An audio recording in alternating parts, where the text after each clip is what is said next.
following video interview is controversial in nature and does not necessarily reflect the views of the producers nor mainstream academia. The viewer is encouraged to refamiliarize themselves with the standard historical and scientific text before making presumptive conclusions. I'm not surprised at this recent scandal that they dug up about the dumbness of the school books they're writing. Here's the government telling these outrageous lies to every child in America, every adult in America, and every old person in America. They've been stealing and hiding technology for so long, they don't want it to move any faster.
Welcome to the 33rd Parallel, a video series about science, technology, and the politics that control it.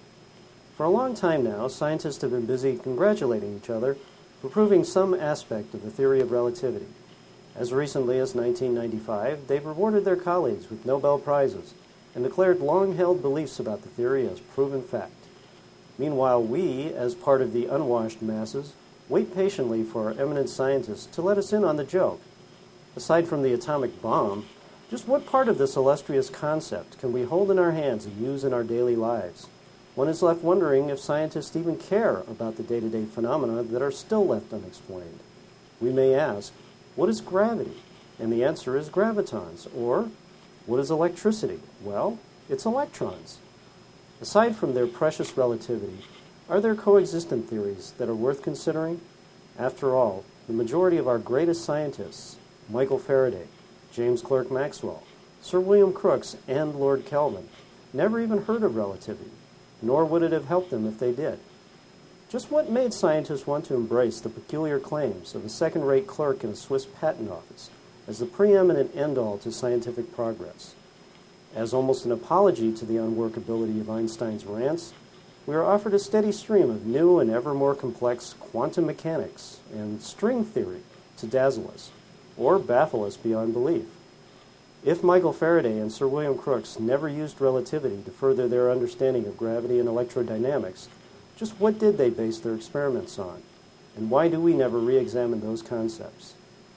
Is there a forgotten physics with a different set of rules, hidden away from us early in the last century by a powerful elite who fear that the technology based on it will strip away their power and wealth and liberate us from their grip? A bold and outrageous statement that can never be proven, right? Wrong.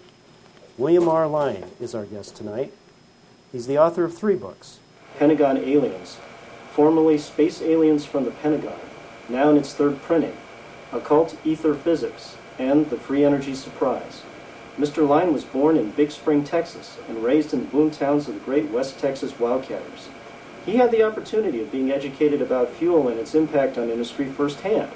From there, he pursued an interest in aviation in Army Air Force, where he earned a position in Air Force intelligence. He has acquired a BS degree with a double major in art and industrial technology from Sam Houston State University in Huntsville, Texas in 1969. He also has the distinction of living in New Mexico for the past 25 years. during a time and place where knowledge of saucer technology necessarily meant knowing individuals who worked on top-secret projects at Los Alamos and Alamogordo, where individuals such as Werner von Braun and his Nazi collaborators were well known to the community at large, where, much like those individuals who had the misfortune of living in or near Mena, Arkansas, never got the chance to tell the rest of the world what was really going on. Well, today Mr. Lyne will do just that. Mr. Lyne, welcome to the 33rd Parallel.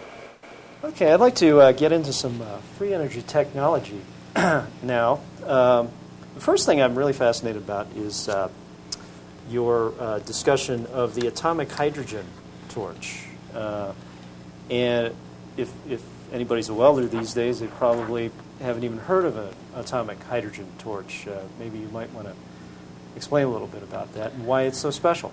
Interesting thing is, since I came out with this material, just this year, in the immediate future, General Electric is now issuing a new version of an atomic hydrogen torch. Isn't that interesting? How about that? And how did that happen? A person phoned me the other day and told me all about it.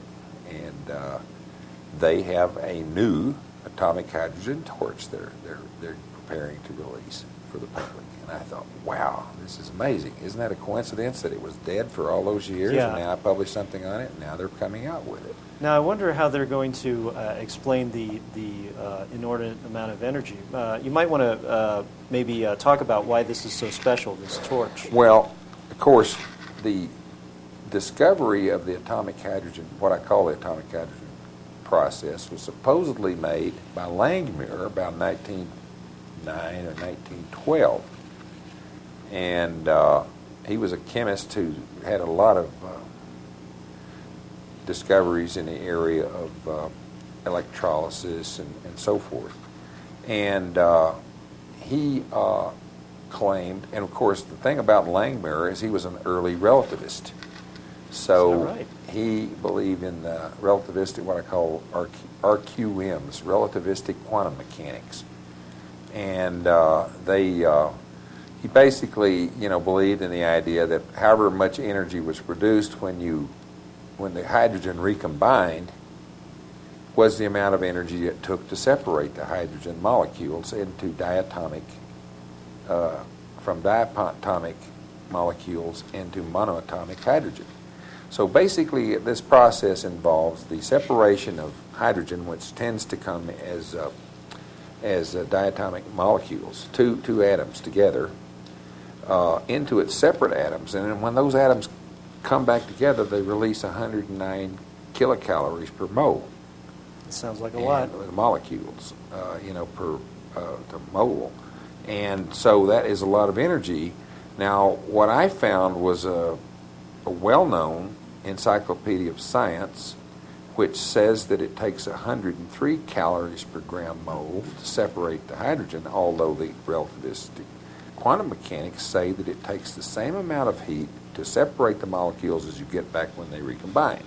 So you're getting nothing in you end reaction. up getting it all, that you're just using electrical energy to separate it, and then you get it back when it combines. Well, why even do it? I mean, right. If you could just do it with electricity, except you get temperatures that are far above what you would get with an electric arc. In fact, you discovered an old text on this reaction, and even a photograph of an atomic hydrogen torch. Hydrogen being set free in a chemical reaction is often more reactive than hydrogen gas. The activity of such nascent newborn hydrogen in the act of liberation from its compounds is due to the hydrogen being in the atomic state. And down here, hydrogen molecules dissociate to atoms endothermically at high temperatures. Heat of dissociation about 103 calories gram mole. An electric arc or by irradiation. The hydrogen atoms recombine at the metal surface to provide heat for the acquired welding. Now, I've been assured that this has to be a typographical error on the part of the Van Nostrand Encyclopedia people, even though this particular paragraph comes out of what is something like the 5th edition. Now, Is that right? They're so 5 editions of mistakes. Yeah, 5 editions. They have just carried this nobody's caught it, And the thing is this company published books on Tesla at one time when Tesla was alive. Oh, is that right? Yes, same company. Well, that's interesting that they would claim that they've made mistakes in 5 editions. Here we have this is circa 1933. It's a welding book, welding and its applications, and it has here atomic hydrogen arc welding. In general, it says here, molecular hydrogen, or hydrogen in its normal state as distinguished from atomic hydrogen, is a diatomic gas. That is, each molecule consists of 2 atoms. When hydrogen is broken down into the atomic form, it is very active and has great tendency to recombine to form molecular hydrogen. This is exactly what happens in the atomic hydrogen process. When the molecular hydrogen passes through the arc, much of it is changed into the atomic state and thus absorbs considerable amount of energy. In escaping the arc stream, these atoms recombine into molecules again at the outer edge of the arc fan, and the extra energy is released as heat.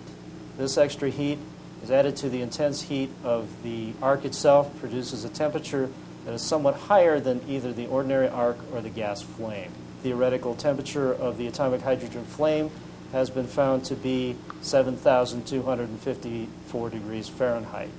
However, heat absorption due to the formation of atomic hydrogen, it says here, reduces this to 5,340 degrees. But it talks about the what you're talking about as far as recombining. Yeah. So all these books are making mistakes, I guess. The thing that's interesting is that liquid hydrogen is 99% atomic hydrogen. Right? No, there's ortho and parahydrogen. I can't remember which is which, but one of those states of hydrogen has a lot more energy. Just because they're not pointed opposite directions, the atoms are pointed the same direction. And I thought, well, this is interesting. This is another free energy process hiding in there between ortho and monohydrogen. Ortho and parahydrogen. Because it takes less energy to create parahydrogen than you get back when they convert. How about that? And that's just another one of those little free energy processes. The same thing happens, when you compress it and liquefy it, it takes less energy to vaporize it again than it took to compress it. Really? In other words, when you can vaporize it easier than you compress it. So you get a gain in energy just like that. And you can do the same thing with liquid air. It happens quite a few times in nature, and yet we're taught to ignore that again. I don't see how people... See, I don't think it's magic. I don't see how science people can explain this stuff away all the time. I just think that these elements are absorbing energy from cosmic sources when they're in a state of change. And because Tesla's theory of radioactivity is that the radioactive elements are not producing the radiation. They actually are being produced by the element reacting with zero-point radiation, what he called the primary solar rays or starlight, a very high-frequency form of radiation that's produced in stars. And he called this the primary solar rays, and I call it the zero-point radiation because this matches the definition today. And this radiation is ubiquitous. It comes from all directions. It's at so high frequency it doesn't react with most matter at all. It passes right through everything. But I believe that certain elements, when they react and change, when they're in a change of state, or let's say they're in an act of mutation, such as in K-capture, that they react with this and produce a radioactive effect. Because I don't think they've ever proven that mass loses weight through radiation. That's all strictly mathematical predictions. Yeah. Oh. According to E equals mc squared, if something sits there and puts out this high energy radiation, it's supposed to eventually convert all the mass, as long as it's producing radiation, into pure, what they call pure energy. And that's the biggest joke I've ever seen in my life. There's no such thing as pure energy. What would be pure energy? Energy is the energy ability to do work. How can an ability have a pure form and some physical So in a way, it's a process of transition that creates the work. It's just the potential that exists. That's all energy is. It's not a physical entity any more than time is some sort of little entity flying around in space. Time is just a fiction that we've invented just as a convenience to describe the rate at which events occur. And all of a sudden now we're supposed to think that it's an entity in and of itself. Yeah, and we could travel in it, like maybe pretty soon they'll have time particles, like they have gravitons and things Timatons. Like that. Yeah. Chronotons. Oh no, I better not say something like that. Next thing you know, I'll be seeing it in print. Yeah, they'll think that's a great idea. Tesla has a very interesting take on iron, for instance, here. He talks about it in terms of electricity. Let's see. Unless we should make a radical departure in the character of the electric currents employed, iron will be indispensable. Yet the advantages it offers are only apparent. So long as we use feeble magnetic forces, it is by far superior to any other metal. But if we find ways of producing great magnetic forces, then better results will be obtainable without it. In fact, I have already produced electric transformers in which no iron is employed and which are capable of performing 10 times as much work per pound weight as those with iron. This result is attained by using electric currents at a very high rate of vibration produced in novel ways instead of the ordinary currents now employed in industries. I've also succeeded in operating electric motors without iron by such rapidly vibrating currents, but the results so far have been inferior. He has a whole different take on... Now he's talking about replacing iron with aluminum. Yes. You see which way he's moving towards something that's lightweight. And I have heard this before, that aluminum can be made to function as a ferromagnetic material. Aluminum? Yes. How about that? And you feel that Tesla might have been onto this? Yes. I think he might have developed this. He disclosed that he had a special generator that his description of this generator's output was so phenomenal that it's almost incredible. But he said it was composed of aluminum, iron, and copper combined in an unusual or novel way. And so I've been mystified by this for quite some time. And there's one of watt-hour meters. This is what you were alluding to, or you feel that Tesla was alluding to, this being a Tesla invention originally, where he basically this is an elaboration on his unipolar generator, which he was experimenting with. This might have been one of the ultimate results of it. Could you go further into it?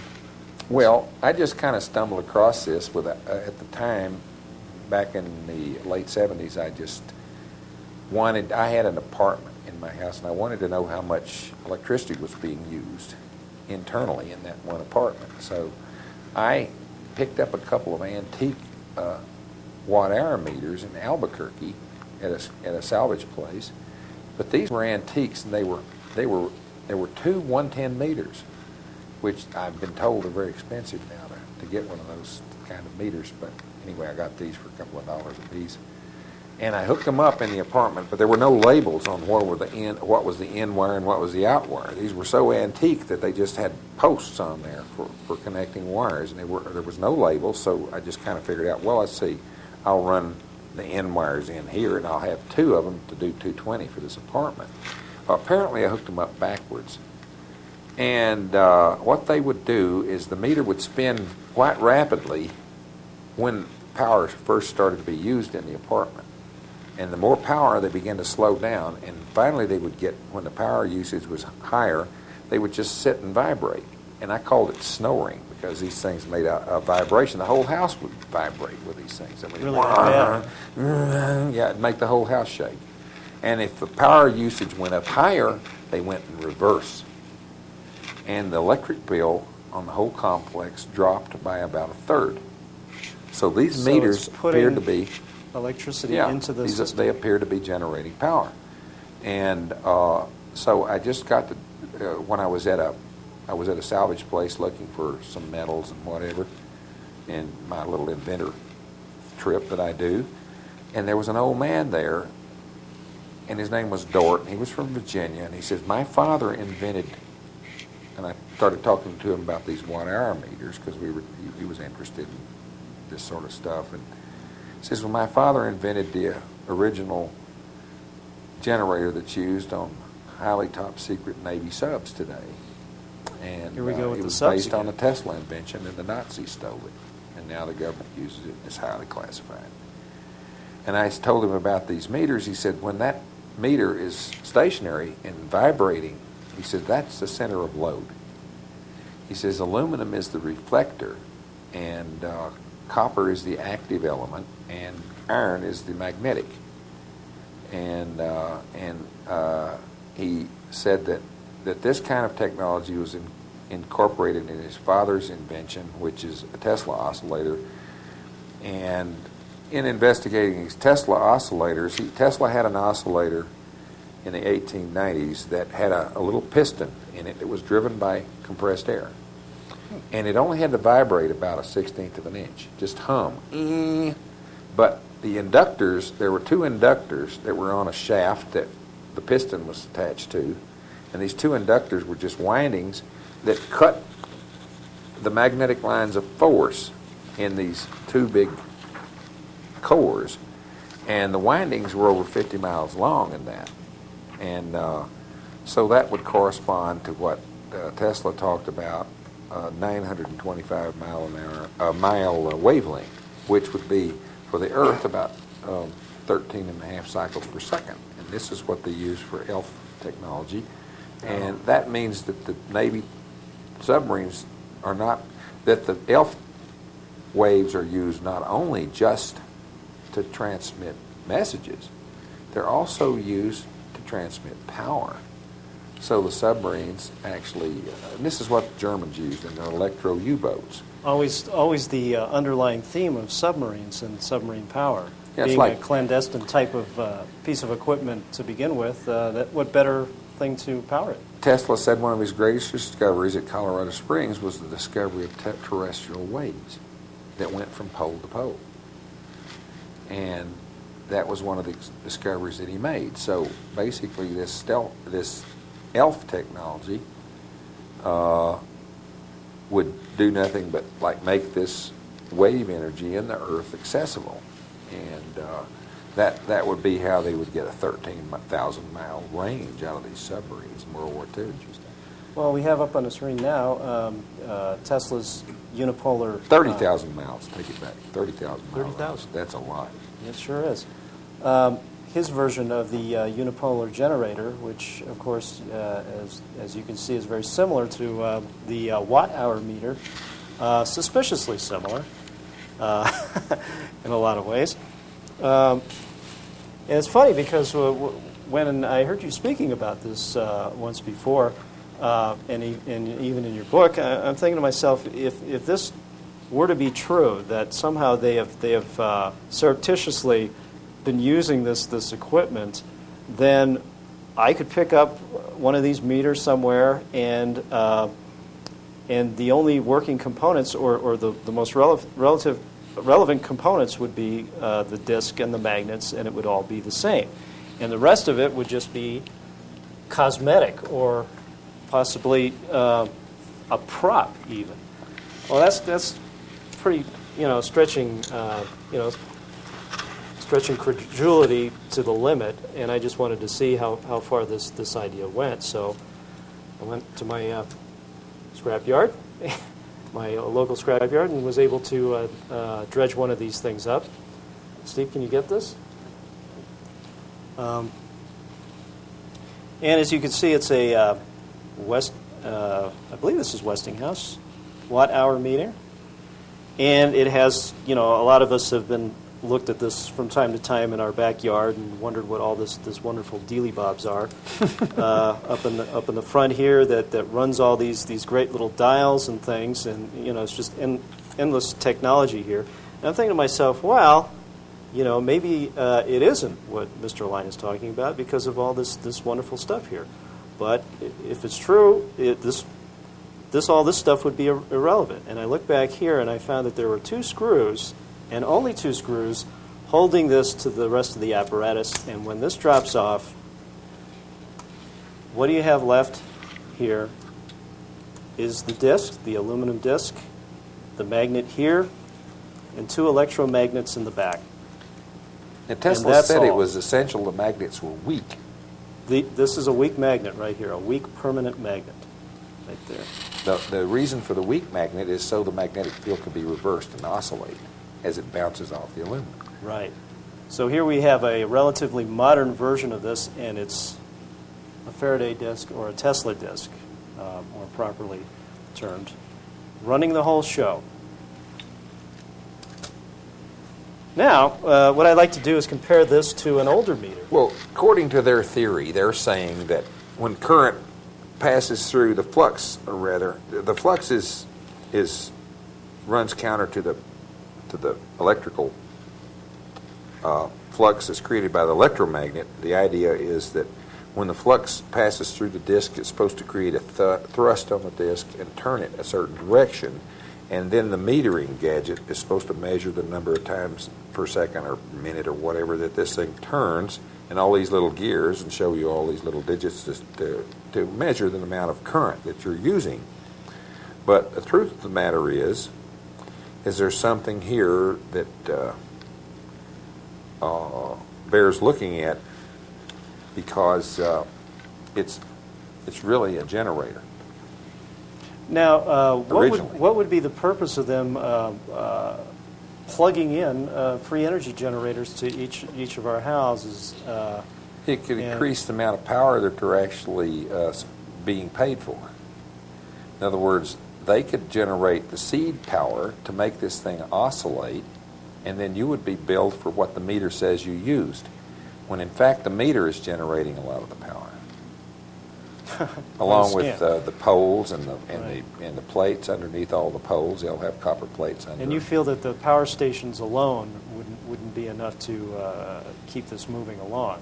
Yeah, I think. Well, the power that we get here comes from the Four Corners region. That's way up in the north, on the corner of New Mexico is where that's coming from. And it just seems to me that there's an awful lot of power to be used there, and I don't know how they're generating that much up there for Sure. all the usage that's going on. I kind of tend to think that some of that power is coming from Earth source, and also from these little generators, which are also extracting that energy from the starlight or photon Starlight? energy, whatever you want. It's sometimes called starlight. Some people use the term 0-point energy, but that's an incorrect term. That's a relativist term. And that's the 0-point oscillations in the space-time continuum type of stuff. We're back to that again. The quantum fabric, or they use all these little weird terms.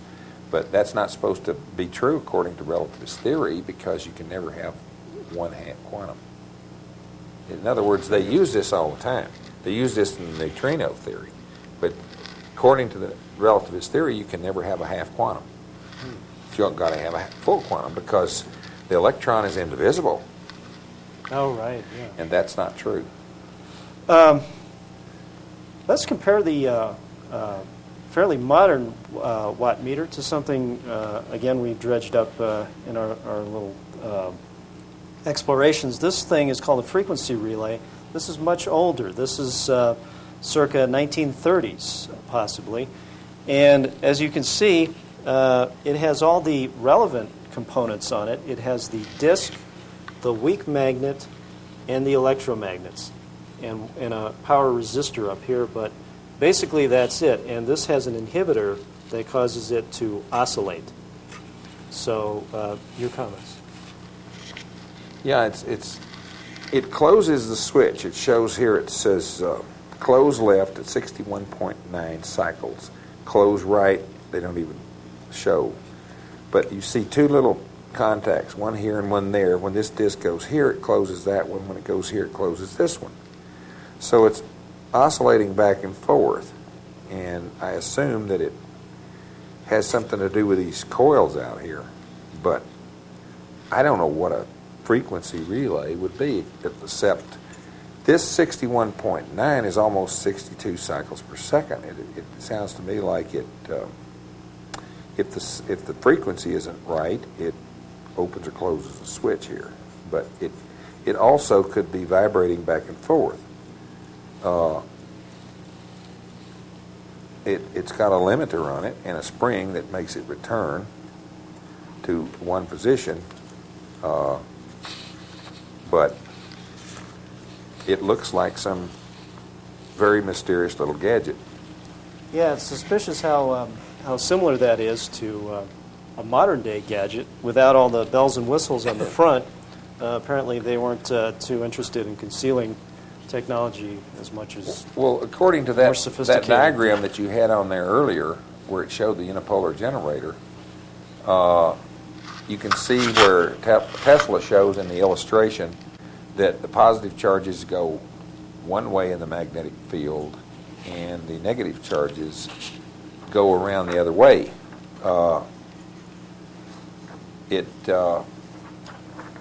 Here, okay, now you can see one set of charges goes this way and the other set goes back this way. I can't see the markings on there, but in that magnetic field, because a magnetic field will do work on moving charges. And then the current is, you see you have a loop here.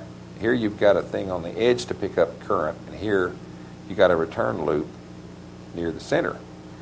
Now, Tesla had a subdivided disk. He said if you subdivided it this way, you could energize the field, and if you subdivided it the other way, you could de-energize the field.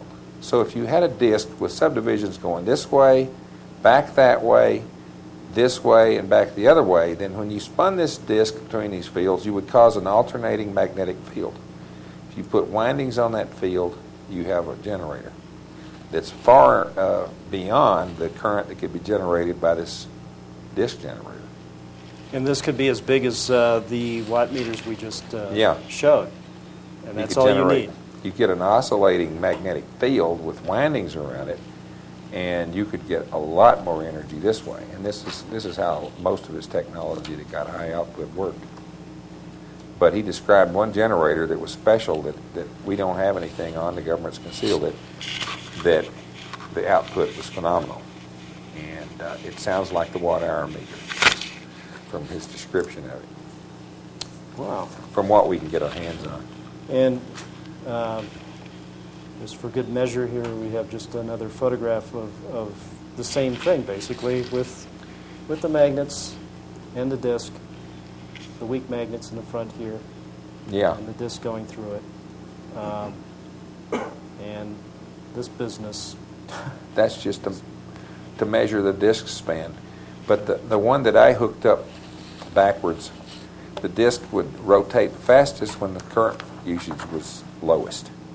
And then as the usage went up, it began to sit stationary and vibrate, and then it began to rotate the opposite direction.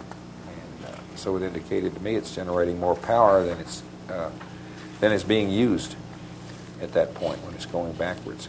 When it's at stationary, the center of load, it's generating as much as you're using. And the fact is during World War II, the Germans used some of these devices, which were powered by projected beam. They were robotic devices. What kind of projected beam? Would that be microwave? Power beam. It's a special beam that Tesla developed, and he described it. He described the device around 1915 as his dirigible torpedo, which he had tested, and he said it was capable of 300 miles a second, which is 1.5 million miles per hour. Do you think he was exaggerating? A lot of people feel I don't think that was, it may not have been an exaggeration. I don't know how fast this ship that I saw was capable of going, but I know that it had a way of, and from the way I understand the technology, it's totally different from this air spike thing. The way the flying saucer technology works, it's explained in 1890s writings of Tesla and a few other major scientists in the world. The ether particles are stretched in the front with a DC brush discharge. That brings in something called the tubes of force, which are electrical force that carry momentum. And when this enters the ship and are dissolved in the ship, it imparts momentum at 90 degrees to the electric and magnetic forces. So in respect, you can control momentum. Yeah, it all has to control. Can you control inertia? Yes. Electrically. Well, the way I understand it, and just from my own analysis, inertia and momentum are the same thing. Inertia is the tendency of a body to remain at rest or in its particular state of motion, whereas momentum is the same thing. Bodies in motion tend to remain in motion.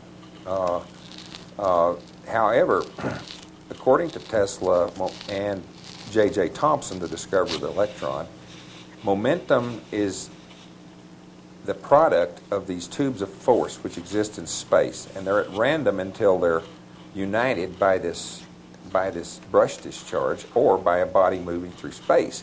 Then that body accumulates a certain number of these tubes, and that imparts momentum to the body. So if you can block these ether particles from passing, you can block inertia.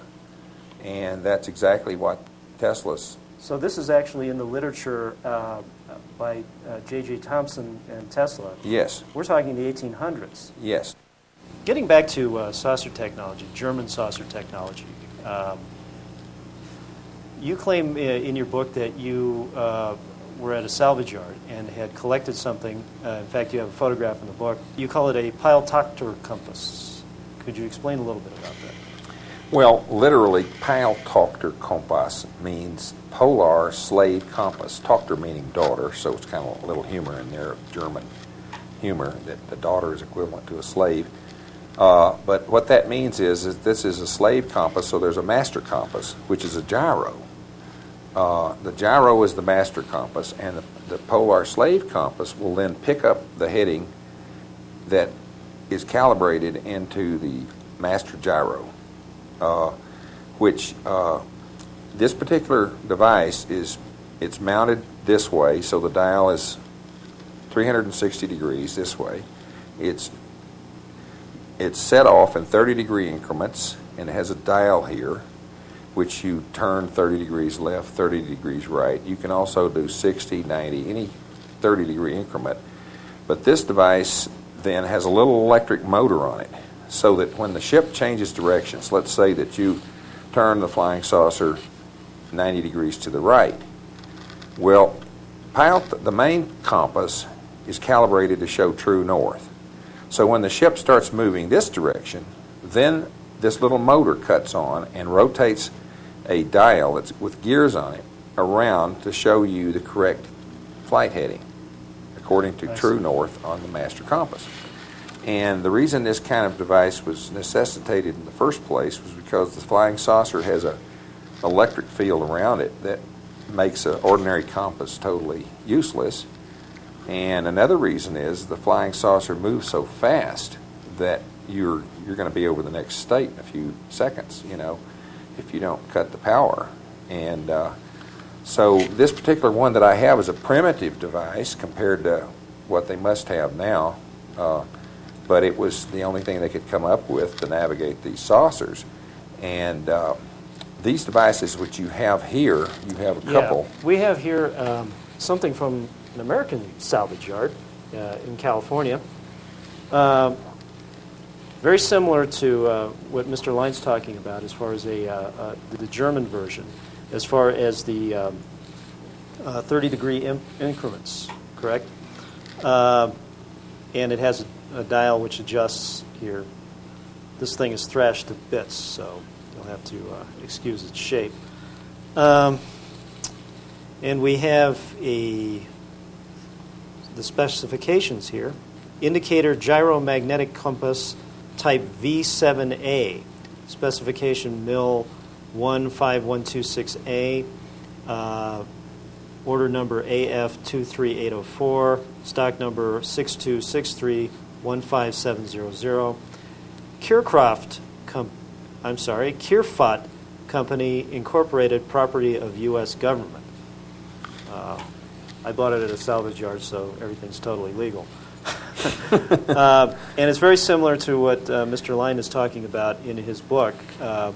You might want to point out the similarities or differences.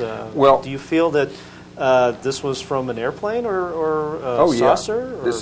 This is Air Force, USAF, type V-7A. Now, this is not the same kind of device that I have, though, but it uses some of the same technology. This is a navigator's device that will give a true reading for north, south, in different degrees, and it's graduated for any of these headings on here.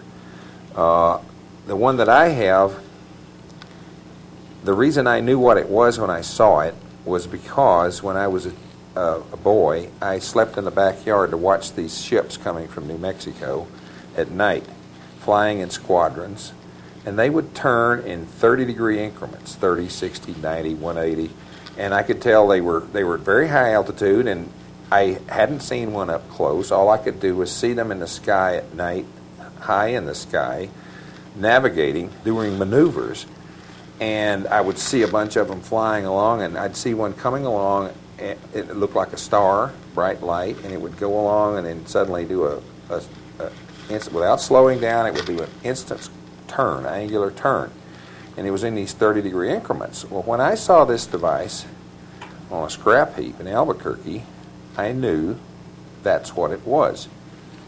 And I picked it up, and certainly the label on the back, on the side of it, showed that it was a Pyle-Tochter compass, and it was labeled KT-small p large 2, KTP2, manufactured by List on October the 10th, 1943. It was a guidance compass from a German 1943 vintage flying saucer. And now, the device, and this was when I bought it, was in 1979. It was classified. So how did it get in this scrap heap? Soon after I got this device, the government apparently found out that I had it. So they went to the scrap dealer to find out how he got it.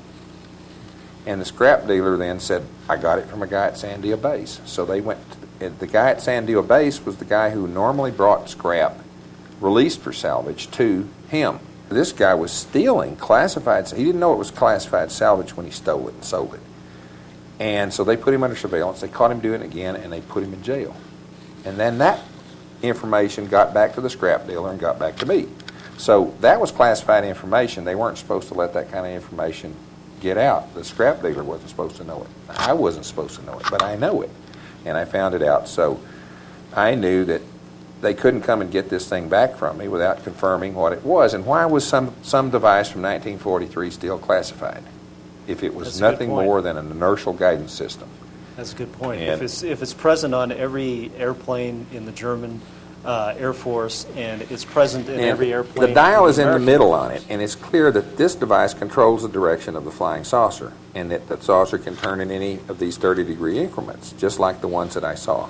But this one you feel is different in that this would be for an airplane? Yeah, this would be for navigating, and what the purpose of this is you're using an inertial guidance system or navigational system to maintain a true north heading so that you know what direction you're really going.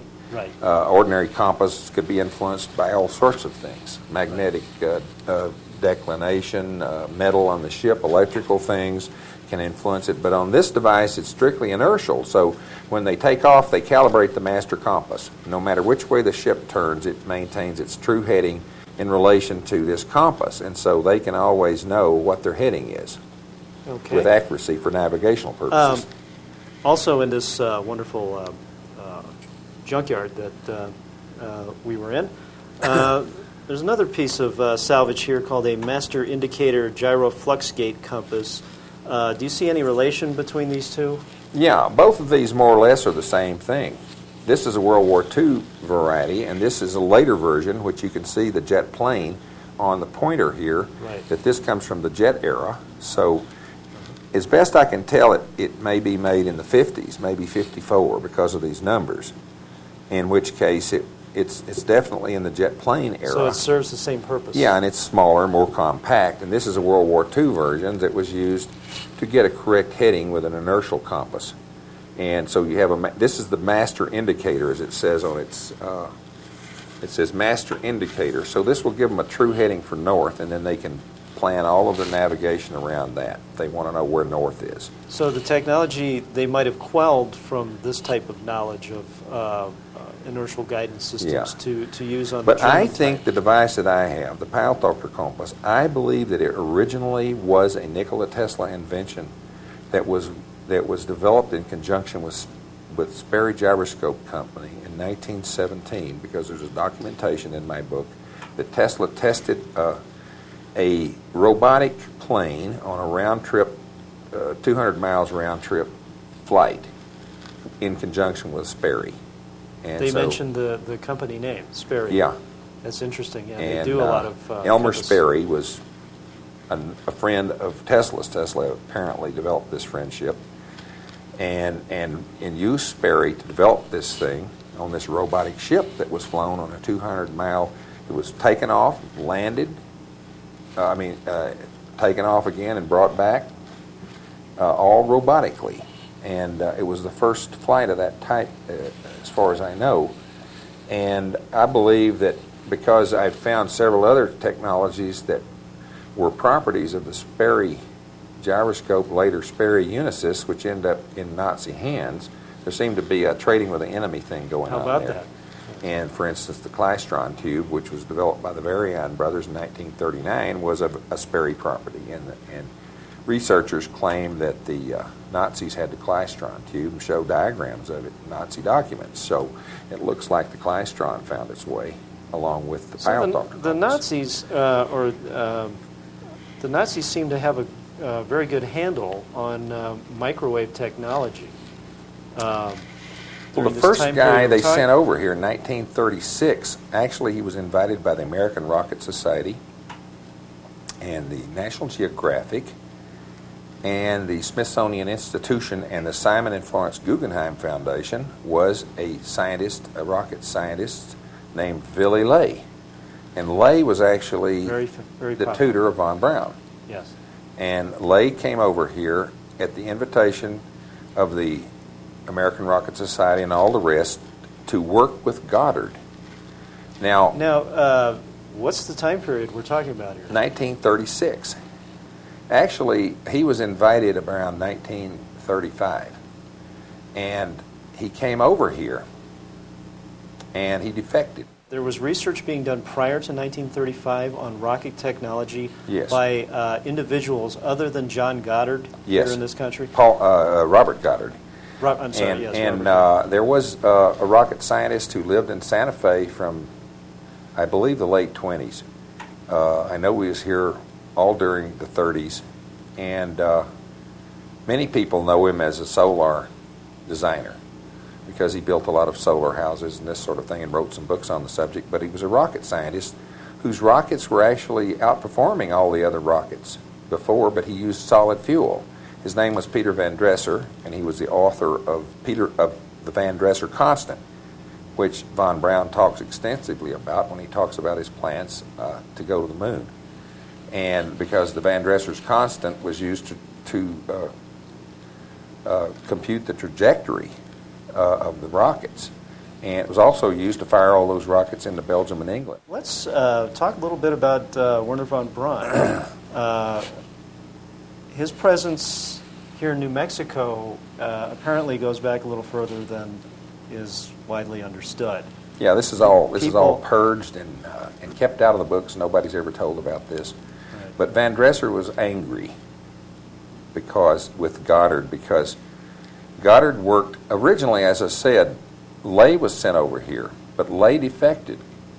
So they had to find a replacement, and they took young von Braun and got him through his PhD program and promoted him as the director of research for rocketry in Germany and at the Peenemünde Project. And they promoted him up and sent him over to replace Ley because Ley married a Russian ballerina named Olga Feldman and took out American citizenship papers by 1937. But Back in 1935, he had defected, so they had to get a replacement. Now, how they arranged this is beyond me, but sure enough, von Braun came over here to replace Lay to work with Goddard for 2 years. However, what I found out was that he was working in a secret project at Los Alamos called P2, small p, large 2.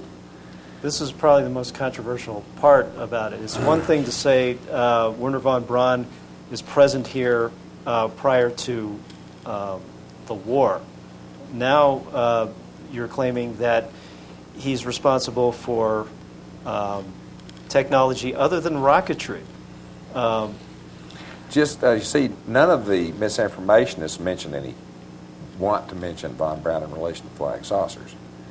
However, the Germans... This is where you divert in your book, and you explain how you feel that he's very much involved, or had been very much involved. I don't know whether Goddard knew about von Braun's work on the flying saucer, whether he was privy to it or not, but it appears that he may have been, because the U.S. government apparently didn't trust Lay at that time because he wasn't employed by the government. He worked as a writer. He was a talented, very talented, intelligent person. And I don't know whether he could even still be alive. I don't know. But he had studied with Hermann Oberth also, and who was the Hungarian rocket genius. But Goddard's rockets were outperforming all the German rockets, so they wanted to get what they could. That was the cover, but what they really wanted to do was test this flying saucer idea. And they didn't know, because the U.S. government had treated Nikola Tesla so shoddily as if they considered him nuts. And they wouldn't listen to anything he said. It's just that crazy old guy who comes in here wants to sell us on these ideas, these wild ideas about ships that, go, so fast and so forth and defy gravity. And so all of their experts, who were MIT people mostly, just slandered Tesla up one side and down the other and managed to convince the government that he was nuts. And so the Germans, they sent their man to cultivate Tesla's friendship. They had a guy named George Sylvester Furick in New York, came from a very well-known intellectual family, and Furick cultivated Tesla's friendship, persuaded him along the lines of helping with the German developments. And I don't mention this much in the book, but I've some I put in on this. This is so you discovered a German connection with Tesla. There's definitely. Tesla got the morning paper, the morning German papers at the German embassy every day. So he'd gotten pretty tight with the German embassy because he sold stuff to the Germans in the past. He offered... This is prior to the war, so he doesn't feel that this is some kind of treasonous act. Yeah, see, in World War I, in 1914, Tesla offered his turbine to the U.S. Navy, and they weren't interested, so he sold it to the German Minister of High Marine in 1914. So they were interested. They bought his turbine.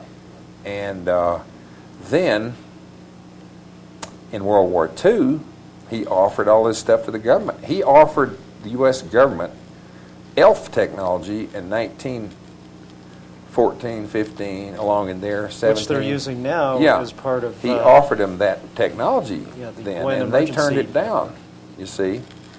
And eventually the Germans got hold of the technology, and they were using it in World War II. They had submarines that used Tesla's oscillator to give them a 30,000-mile range. And these were the electro U-boats. Yeah. They had a Tesla oscillator that was driven partially off of thermodynamic and electromagnetic energy gathered from the Earth's field that oscillated at harmonic of the Earth. And they used a gas to drive a little piston that powered some electric inductors that cut the lines of force and generated electric current. This was a generator that Tesla developed in the 1890s and run by, more or less by gas, basically liquefied air. And run through a Tesla turbine? Yeah. Well, no, you run it, he probably used his pumps to compress the air in one stage of it, but what he was using was the same thing that Linde filed patents on soon after Tesla's laboratory was burned to the ground, which makes you wonder. Another coincidence. Another big coincidence. And the Germans were storing huge quantities of liquefied air before World War I. What were they going to do with all that stuff, Sure, you know? Sure. So that was their U-boat stuff, you know, and they were already planning on this stuff. Boy, it makes your hair stand on end to think how they moved into action so early, you know, to get this big thing going. But so how does this tie into the P2 project with von Braun and Tesla's technology? How did von Braun acquire what he needed to develop this? Well, they knew that, you know, that they had questions, you know, about Tesla's claims. So naturally, they wanted a proof of concept. So that's what they did at Los Alamos from 1936 to 38. However, I know that they didn't get all the technology because the ship I saw in 1953 still had the bug in it of precession problems. And you felt that it looked like it was lost. Yeah, it had a precession problem, which if they had gotten all the technology from Tesla, which Tesla had, they would have known how to solve that problem, and so would the U.S. government. None of them paid any attention. If they'd looked in Tesla's documents from the 1890s, there was the answer on how to stop that precession problem. And I mean, the saucers would do this when they hovered, and they couldn't see anything. Everything's doing this outside, you know. Sure. And when they move fast, it's just a mere wobble, high-frequency wobble. But Tesla just merely did some experimentation to figure out how to solve this problem. And apparently... Now, prior you felt that this precession had mostly to do with the movement of the electrical discharge. The brush discharge. Brush which is discharge. used. The brush discharge is just like the Earth. It's like the aurora borealis. You have a brush discharge on the Earth. The Earth draws in the tubes of force, and it's also the place where a huge current is going into the Earth from the sun. And so there's a huge electric current going from the sun through frozen magnetic lines of force in space, through the Earth, and back to the equator of the sun, where it goes with the return current. And that's what imparts the momentum to the Earth around the sun. So this is documented and proven by the scientist Johannes Alfvén, the Norwegian scientist, who carried on some of the work that Alfvén did was based on the work before him of Christian Birkeland, who apparently was a Tesla nut too. And I believe that the reason they got into this area of research was because Tesla's dynamic theory of gravity, which was never published, had somehow leaked out. And so it looks like... This is something you've been attempting to reconstruct through available text. The reference that you quote is his lecture before the immigrant welfare. What year was that? Yeah, and he apparently had made the same announcements many years before, but he talked about it. He actually used the term dynamic theory of gravity. Yes, he mentions this in a number of places in his writings, and the stuff was published. However, he intended to publish it, but he never did, and he worked it out in 1893 and 94, which was, I got the papers that he wrote just before that, and that were part of his lectures in England, in New York, and Paris, and so forth. And in those lectures was this information that basically went into his dynamic theory of gravity, and then a few times, at later times, he would include little bits of the theory in there. And at one time, he released a lot of information on the theory in poetic form. And so basically what Tesla said was that in the 1890s was that the brush discharge brought in the tubes of force, and according to J.J. Thomson, when the tubes of force are drawn into a conductor and dissolved in it, it imparts momentum because the space contains the mechanism for momentum. Well, Alfvén proves that most of the momentum of the solar system is in the planets. The sun has practically none because most of its momentum is being imparted and carried to the planets. So this idea of centrifugal force creating some, after baloney. is Even Einstein said there's no force at a distance as far as gravity is concerned. And he didn't even believe in the ether physics. But basically the theory is that there are all these onion-like layers in, for instance, the solar system of the sun's electrical energy, and the planets are traveling along certain lines of it's almost this. like a toroid Yeah. shape. And the planets are driving along it, and the momentum they possess is brought in by the electric current and the tubes of force, which are on the Earth. The aurora borealis, this Birkeland, had said, well, there's no way that we can have these huge magnetic currents on the ground unless there's a current of billions of amps flowing into the Earth on the North Pole.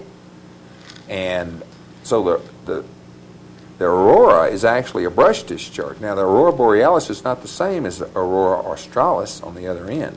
It's a cloudier thing. That's positive corona versus negative corona. Negative corona. Then Tesla invented his highest form of his coil was the single terminal coil, which he discovered, and he said it's my way of creating DC current through induction. And what it does is it creates a high-frequency DC pulse. If you'll notice from those coils there, now he's got two on one circuit, you see. Right. Now that's... You can point with the...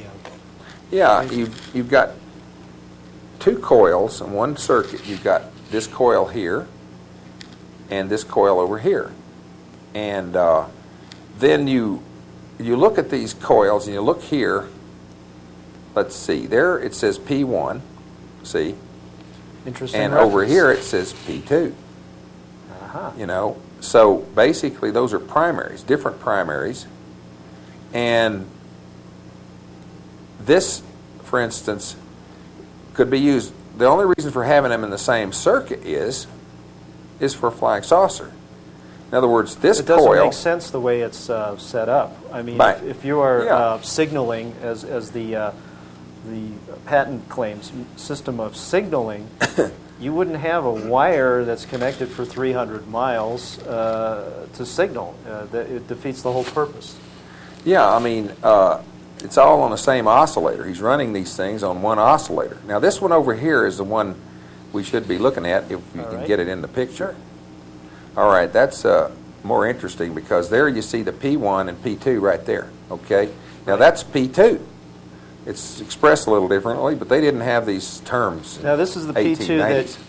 that you described in relation to the Pyle-Toktor compass. Yeah, and here And you got a also- rotary spark gap Yes. powering two different oscillators, and notice that this capacitor has fewer plates than this one.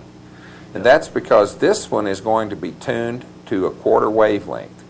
This one's going to be tuned to a half or a full wavelength. This one will produce a DC pulse, the brush discharge, what I call a pseudo-electrostatic discharge. This one produces an alternating high-frequency current. This is used on the bottom or the back of the ship to destroy the inertia. This is used to create the momentum in the direction of travel. So you basically can accelerate the ship and turn it at 90 degrees with this system by controlling the discharges in a polarity on the surface of the ship. Now, this particular coil is, if you notice, the primary is around the outside, and so the voltage increases towards the center. The primary is also connected to the secondary, so that at the same time the current enters the primary and travels around this direction, the current is entering the secondary and from the same source and traveling around this direction. That's an interesting. And it's like it's really kicking out that pulse, you see. Yeah, that's and- totally different than how we're taught to build our Tesla coils these days for Yeah. our little hobby kits. Yeah. Well, see, Tesla This obviously said has that a purpose. the DC electrostatic charge allows the ether carriers to enter easily into the ship, whereas in the high frequency, it tends to collect the positive ions around the opposite end of the ship, and the positive ions basically stop the flow of the ether. So you don't have any resistance to movement because there's no inertia being imparted. You have an imbalance of forces. You have inertia in one direction and a blockage of the ether carriers on the other, so they can do nothing but enter the ship and dissolve and impart momentum. Now, to make this possible, the Earth is emitting rapidly varying electrostatic forces of tremendous potential. And that rigidifies the ether in Earth's vicinity, which is why the Michelson-Morley experiment was false, is because the ether is stationary close to the Earth, but as you get further away from the Earth, the ether is more in motion. So if you tried to detect an ether drift close to the Earth, you wouldn't detect one. It's rigidified by the electrostatic forces and moves with the Earth, whereas outside the Earth's field, it's in relative motion.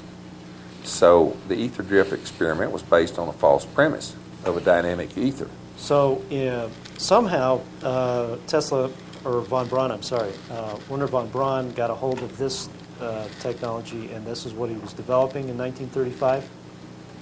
See, Willy Ley was an expert on microwaves. He was the greatest expert on the microwaves maybe in the world in 1935. And why would they need a microwave expert? Yeah, why would they need a microwave expert?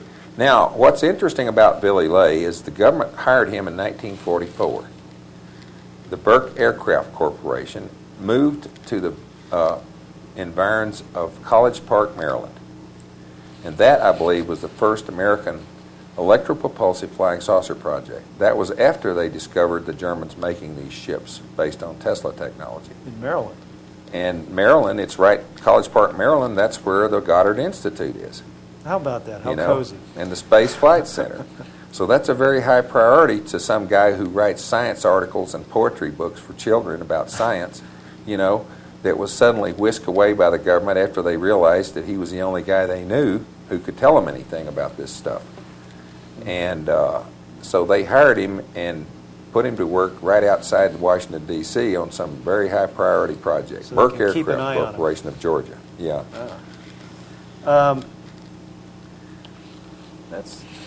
That's interesting. I'd like to take a really strange jump here and talk about flying submarines. You included in your book an interesting chapter on flying submarines, ? You claimed that possibly the Germans had developed or used submarine tubes to create flying machines. Yes. Well, to be perfect, weight is no object because the electromagnetic interaction is 10 to the 40th power times stronger than the gravitational interaction. So that means that a very tiny amount of electrical energy can pick up a huge object. And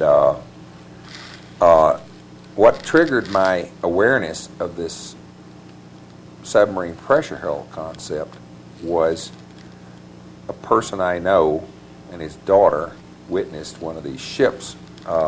This man went to Albuquerque to pick up his daughter at an airport, at the Albuquerque airport. And when they began to drive back, this ship was hovering over their car all the way back to Santa Fe. He even followed them to their house.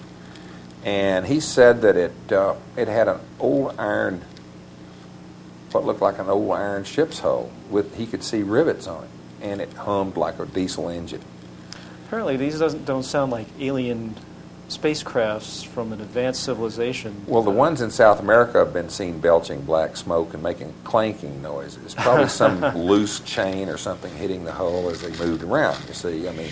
But that would be perfect because the submarine pressure hull would be perfect for doing a prototype for von Braun's planned Mars mission because it contained a generator, all sorts of equipment you would need in a hermetically sealed environment.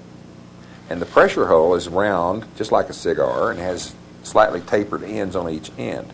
And then around that, they built all of the ballast tanks and other things, and conning tower and everything. But the basic tube is just a round tube like that thing right there. Yeah, And this is a picture we have of what's called here early 50s cigar craft seen by Joe Fieri near Woonsocket, Rhode Island. And it's very similar to what you're describing.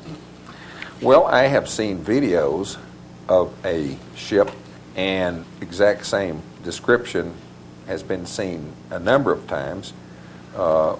One time off of South Africa, another time in Virginia, quite a few times in Colorado, and I have a video of the thing up in Idaho. And you can see it's silver. It's like stainless steel. And you can see halos around the ship. And as it's hovering, the halos are stationary. You can see the peaks and nodes of the high frequency, you see. And when the ship moves this way, the wave nodes move. If the ship moves this way, the waves nodes move this way. And if it's moving this way, they move the other way. But these are quite visible. I mean, I've seen it on television many times, and now I have my own video that was taken by some associates of this ship, and I can see the halo and the waveforms on the hull, and so it's perfect, verification of what I'm saying about the Tesla technology. The ship that really proved it to me was I saw a ship at Hyde Park in 1996, in January 1996, while I was at the 10,000 Waves Japanese bathhouse, and I was sitting in the tub with 6 other people, and there were some other people milling around, and I saw this flashing object comes along, and I watched it for a while, and I said, "That is not an airplane." And I said, "That's a UFO." And this guy across the tub said, "It's a plane." I said, "Well, if it's a plane, why did it just park?" And I said, "Look, here comes another one just like it." And there comes another one, parks near it. And I said, as long as they flash, I said that flying saucers put out a faint glow when they're moving slowly. When they move fast, they light up brighter, and that's the reason they're moving so slow, and the flash conceals the glow. I said, if this thing were to fly fast, it would light up real bright. And the thing lit up. It was huge compared to the little flashes. It looked like a little plane, but when it lit up at arm's length, it was this long, which means at that distance, it was about 10,000 feet. It was 400 feet long, approximately, and about 250 feet wide, and about 50 feet thick. It was shaped like a football field, rounded edges on it, and the thing took off and did a circle. As everyone watched with their jaws dropping, and I followed it with my finger. I said, "Everyone see that?" And they said, "Yes." And I followed it around. It took about 10 seconds to make its circle, and it was about a 30-degree angle. So at 10,000 feet, that was 2,000 miles per hour, instant, and then stopped on a dime. It took off instantly at that speed, came back, stopped instantly in the same spot, while the other ship was still there. And so it glowed a dark green color, and you could see the purple Tesla corona coming out from above on the top and in front of it, and the bottom This represents screwed the with a positive negative charge. Yeah, it's a negative charge. It's that purple Tesla corona going out in the sky like this, and on the bottom was a positive corona. It's a dark green. They had apparently used quite a number of technologies to try to make that ship invisible. It wasn't supposed to be visible, but it was visible because of the weather conditions at the time. So this idea of UFOs appearing and disappearing before people's eyes wouldn't be too hard to swallow if what is happening with this electrical corona is distorting the area around the ship. Plus, they move instantly. This thing can move in. If you're perpendicular to the line of flight, you cannot see it at that speed. If it's close enough, you can't see it at all when it's moving as fast as it can move. So it appears to just, they look like they're disappearing here and going over here. You see? They can jump around because you cannot see that ship when it's moving too fast. If they suddenly take off, it looks like they disappeared. All you see is it's gone. But they're just moving very fast. They can accelerate instantly. So weight is no object. Weight is no object. Size is no object. If you take a force, okay, if you take a stronger force, you can do a lot more work in the same period of time. Work is the ability to do work. I mean, energy is the ability to do work. Work is movement of a mass through a distance. Therefore, if you use a stronger force, you can do more work in the same period of time. So if you use a force which is 10 to the 40th power stronger than the gravitational force, you can do that much more work, 10 to the 40th power times more work in the same period of time with that force. Now that's a free energy idea, because if you take a weak force and convert it to that stronger force, you can do a lot more work than you could as a weak force. So you can take gravitational energy, convert it into electrical energy, and do 10 to the 40th times more work with It it. would seem obvious why certain energy cartels wouldn't want that kind of information floating around. It will destroy them when it gets out, and it will. Yeah, I'd like to talk further on some more free energy ideas. Just to finish up with, actually, I want to ask you about Kenneth Arnold and his sightings, but initially what is interesting about this flying submarine business is Kenneth Arnold had some interesting comments to make about some flying saucers that were appearing here in America. Arnold insisted nevertheless that Morella bring him up to date, finally settled for a written account for which he apparently was interviewing a lot of witnesses. At this time, the West Coast was experiencing a siege of reports about mysterious submarines operating off United States coastlines. Arnold told Klein he is convinced there is a definite link between the saucers and the submarines. There you go. He makes a reference to submarines and UFOs, which I And find notice an he's interesting subjected to coincidence. press ridicule. That's interesting, see? Yeah, why would that be? If the government didn't know what it was, they would be the first to be there to interrogate Arnold, to find out what it was. If they didn't know what it was, they would certainly be interested, and they certainly wouldn't want to ridicule somebody that they would like to debrief. I mean, that tells you right there. Now, what I'm saying is in the stalemate, they worked out certain conditions where the Germans continued to cooperate through the United States government in this stuff, and so the continuity wasn't broken between the German projects and the American projects. They brought 15,000 personnel to New Mexico with that, along with, there were 116 top scientists taken to Alamogordo, for example, and one of them was the one that tested the Lafrance project in the Baltic, the first firing of a rocket from underwater in one of these little Lafrance subs. And Gee, where have we heard about that before? yeah, and Also, if we reference back to Kenneth Arnold's very famous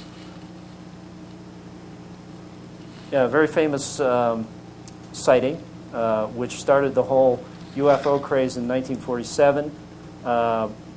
Right here we have his quote: "This very bright flash, like an arc light, was coming from a group of objects far up to the north of Mount Rainier in the area of Mount Baker, which is almost in line with Mount Rainier and Mount Adams.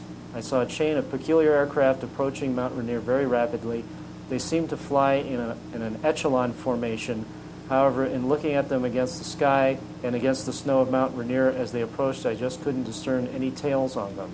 And I had never seen an aircraft without a tail. These were fairly large-sized, and there were 9 of them." Like an arc lamp is an interesting reference. That's Boeing territory, by the way. That's Oh. all the German scientists that worked out the contracts with Boeing aircraft were building American prototypes up there already by 1947. Huh.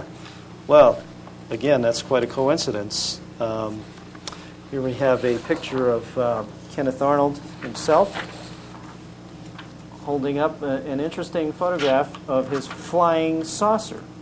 That's a drawing of the kind he saw. Yes. That looks a lot like a Horton flying wing. Well, that's that's interesting you should mention that, because we have a picture of a Horton flying wing, so that we can make a comparison. Yeah. Gee, Yeah. you think that's what he saw? But you see, that's the reason I think that there's a possibility that maybe Kenneth Arnold might be guilty of disinformation. So Because there you feel... see jet engines, you see. Sure. That's not a flying saucer if you've got jet engines on it. See, it's Well, not the electrically interesting powered. reference I'd like you to comment on is his remark about the blue light like an arc lamp. Do you feel that maybe he did see something, and that they were using something in addition to just turbojets on the back there? They might have been trying to develop some sort of hybrid technology where they could see. One of the problems with some of these saucers is getting them off the ground, because what happens is the electrical energy tends to arc to the ground a lot of times, so they've got to get them up in the air somehow before they take off. And they've used various kinds of rocket and jet power sometimes to get them off the ground. You mentioned that in respect to Lonnie Zamora's sighting. And that's what they observed there, was these blue, what looked like maybe something like ion jets or something. You see, chemical rockets that were to get it up off the ground so they could kick in the electric power. That way they didn't need so much in the way of landing gear. If they could soften the landing on these things and the takeoffs, then they just needed some little pods that came out to land on. Here's a photograph of his original sketch. Shows a wedge-type or heel-shaped craft. And here's an early photograph of, again, a heel-shaped craft. This looks like it has some kind of glow to it. Your comments? Yeah, I think they were experimenting around with different shapes. Basically, I think it all has boiled down to what you might call the lenticular and the linear. Well, the lenticular type is a linear type, and the circular type.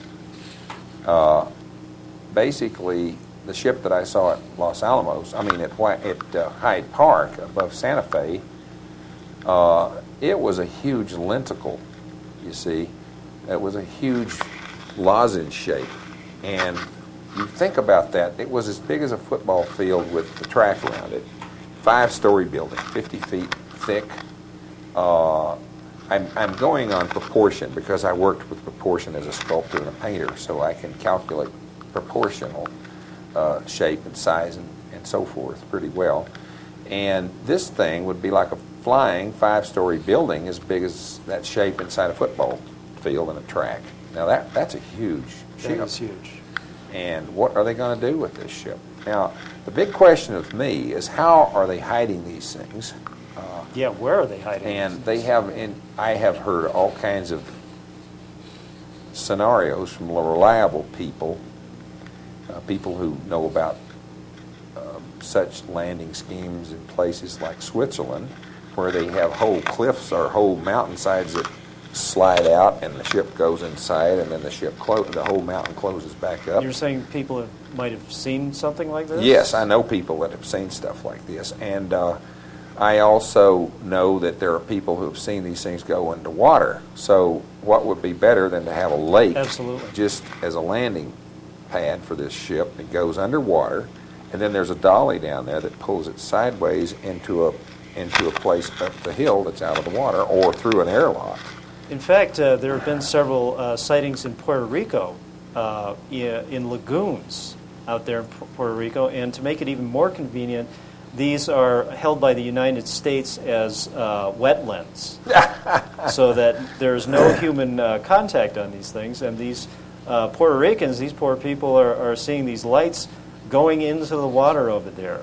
So that seems to be another cozy aspect of keeping this international biosphere program going on, is that you can do anything with the land that you want, including landing football-sized flying saucers under the water.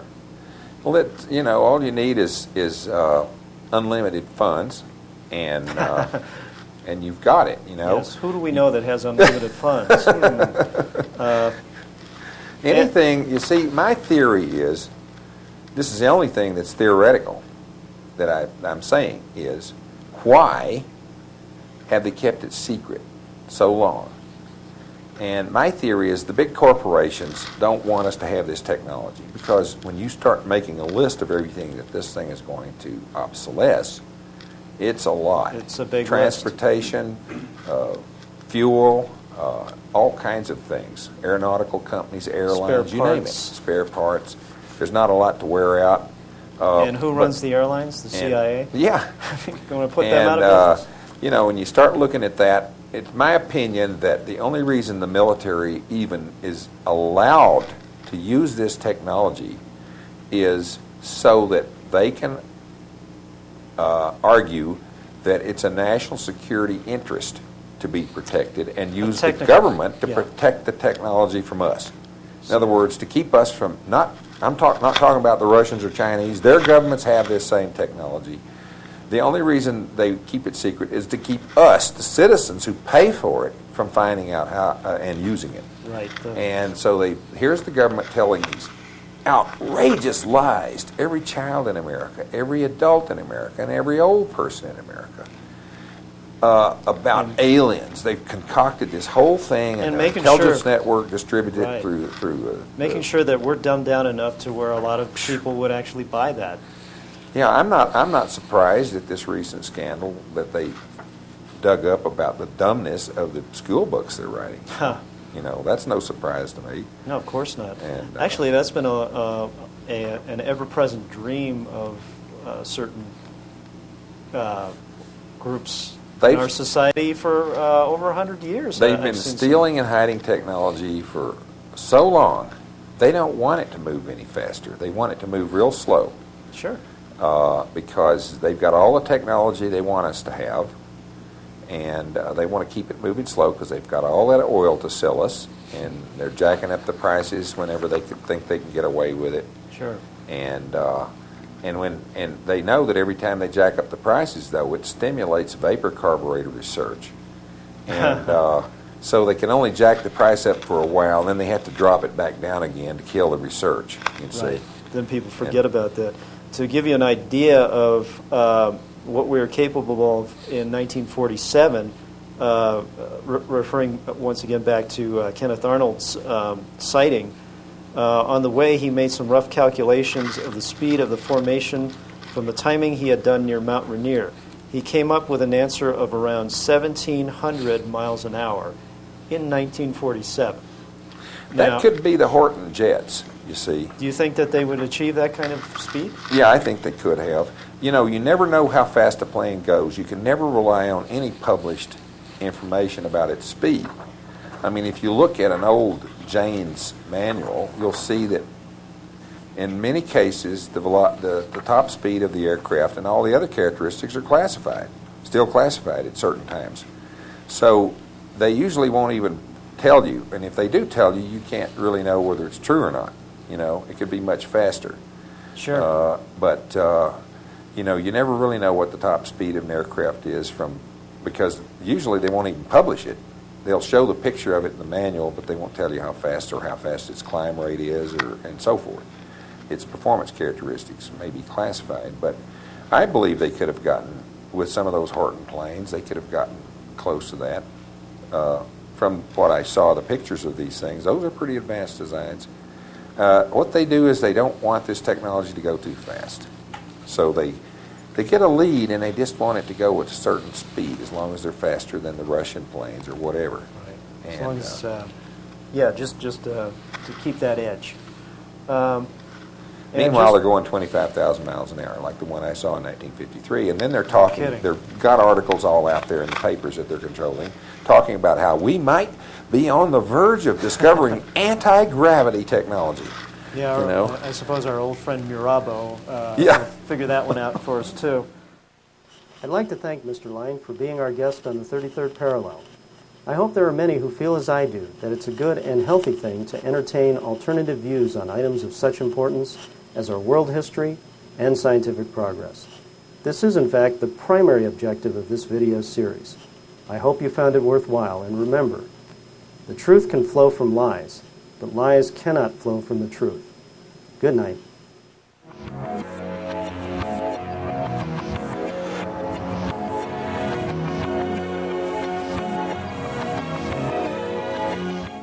A companion guide to the 33rd Parallel video series will soon be available. Look for it on our website at www.flyingsaucerfactory.com. Also available now from the Flying Saucer Factory. a German U-boat on the United States coastline, a secret agreement between sworn enemies, an underground base built into the permafrost of Antarctica, Rear Admiral Byrd and his armada of 4,000 men, in a confrontation with unknown aircraft that can fly from pole to pole in a matter of minutes. When reading about it isn't enough, it's time to see what you've been missing. A graphic dramatization of Admiral Byrd's Operation High Jump, fully illustrated by a top Disney TV animator. Order it now from the Flying Saucer Factory at www.flyingsaucerfactory.com.